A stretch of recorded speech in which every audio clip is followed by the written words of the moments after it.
of that, but I want to bring us back to the very beginning. Start at the very beginning, because at the burning bush, when they first see it, and Moses says, who is this? What's going on? God responds, I am the God of your father. Okay?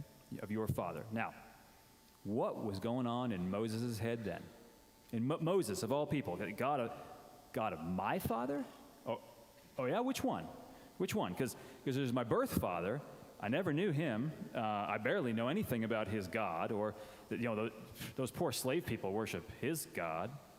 God of my stepfather, the former Pharaoh, the leader of a totally different religion who banished me out of here? No thanks. I don't want anything to do with that God or with him. God of my father-in-law, the priest of Midian, a third religion. Now, he has given me new life. That's great. But he also sent me out to do the job of a 12-year-old boy, and I'm over here leading sheep, and I'm lost, and I'm tired, and I'm hallucinating with a burning bush. So God of my father, you're going to have to do better than that, because God of my father is not very enticing. And whether any of us, if we've ever taken our sandals off on holy ground, a lot of us, before we get to that long argument, a lot of us can sense, with that lead up, we can sense Moses' emotional reaction, his first trigger to this conversation. And we can, especially on Father's Day, because a lot of us know what it's like to be reminded, he wasn't there, he wasn't kind, he filled in, but I could have done with a lot more love and a lot less transaction. Now, that's not all of our stories, of course. Some of us have had stellar dads. Some of you are stellar dads. Can we get an amen for all the awesome dads we've had? Amen. Can we get an amen for all that great dads here? Amen. How about an amen from the dads who have worked so hard? Amen. You did not get everything right, but you've been led to try hard and to learn softness and to embody those high values of forgiveness and grace and giving of yourself to those you love. So for some of you, the burning bush is, there's no baggage there, and that's great. You get to have the rest of the sermon without any of that good dad baggage. But for others of us who even cringe when I bring up the topic, or who hurt a bit because we miss our dad, others of us, at least, we get something for why it might have been so hard at the outset for Moses to trust this God of his father. So excuse him for asking a few questions. It's a lot of questions, but excuse him for asking a few questions. And excuse Moses for jumping to the opportunity. He did not jump to the opportunity of this new calling. Excuse him for not rushing ahead into this God of his father.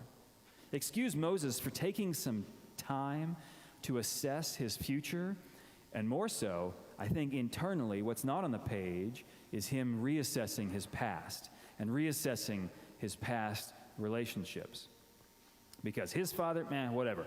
But he has heard of the God of Abraham, the God of Jacob, the God of Isaac. And maybe Moses has a sense, he's heard some stories. Maybe that God is not so bad. That God did give those Hebrew people strength when they needed it most. Someone told me that that's the God who protected me when I was a baby. Someone told me that I'm sort of Hebrew. I'm sort of belong to that God. And if my birth father followed that same God as Jacob and Abraham and Isaac, well, maybe my father had more strength than I ever considered. And that thought most of us have had at some point. Now, the Bible does funny math sometimes, but the way this story plays out, if you just kind of paint it yourself, Moses would be in his mid to late 20s right now, which is the perfect time for someone to realize that their parents are people with their own struggles and their own brilliance and their own wisdom that they tried so hard to pass on. That mid to late 20s is a perfect time to realize, wow, they've really helped me get to this place. And so maybe Moses is thinking, there's a lot that I didn't know about my birth father. There's a lot to think about him. There's a lot to think about these other men in my life. Maybe they'd been real people with their own stuff.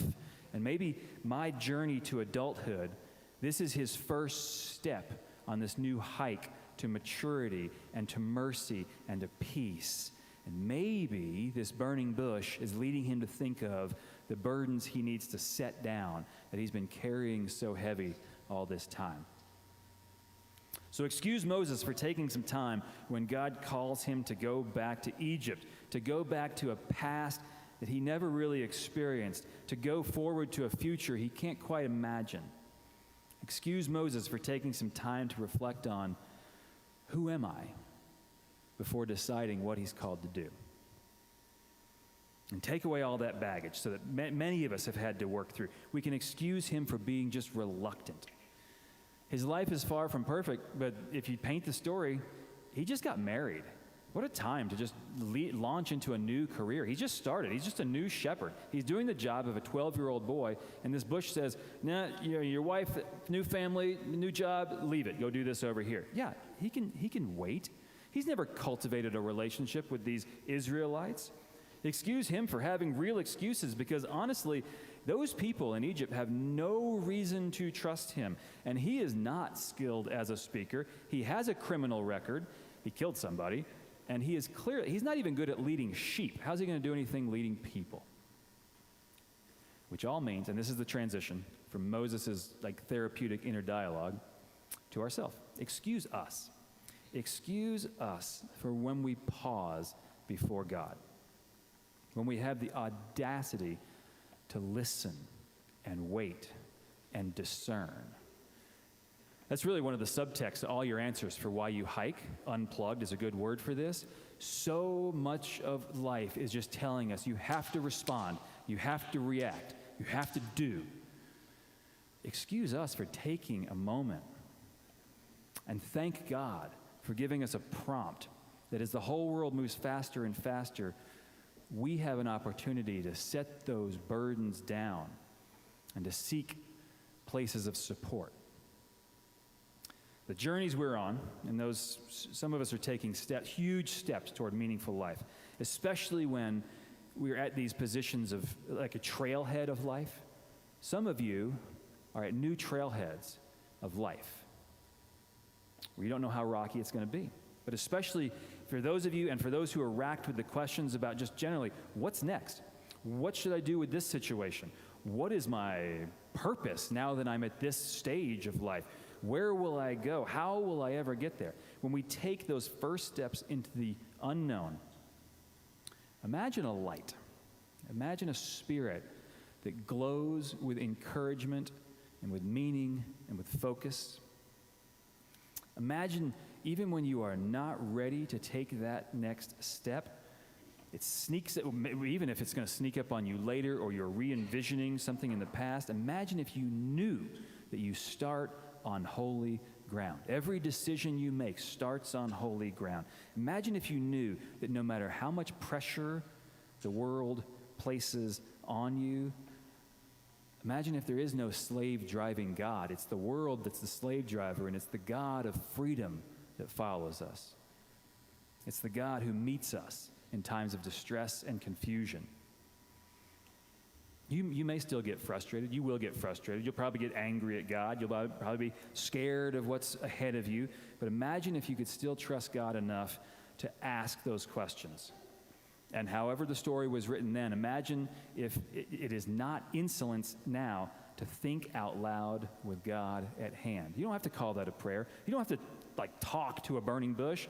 If you actually sat there and talked to a bush up in there, you'd be pretty weird. But I'm saying to ask yourself, what are you scared of in this situation? It is okay to question, am I really the right person for this? Or do I need to gain more skills? Do I need to gain a partner? Maybe it's time to realize when you need help. It's okay in these situations to feel your feelings, and it's even more okay to dig deep and make sure those are really your feelings with full validity, or are they someone else's ideas that have been kind of infecting who you think you are? And your real life is never as clean or as compact as Moses' story. And what Ken read is a man's entire life purpose laid out, bare, bold, and in one moment. Rarely does that happen for us. But even when it's just a little portion of your journey, even when you're asking for the 47th time this year, am I living my best life? What can I do? What can I stop doing for my heart, for the world, to care better for myself and for the people that I love? With those questions, we are blessed with a campfire in our own soul. We are blessed with an inner light that is kindled on holy ground. And not everything you think comes from that source, that center, but it's there, ready to be seen and ready to guide us.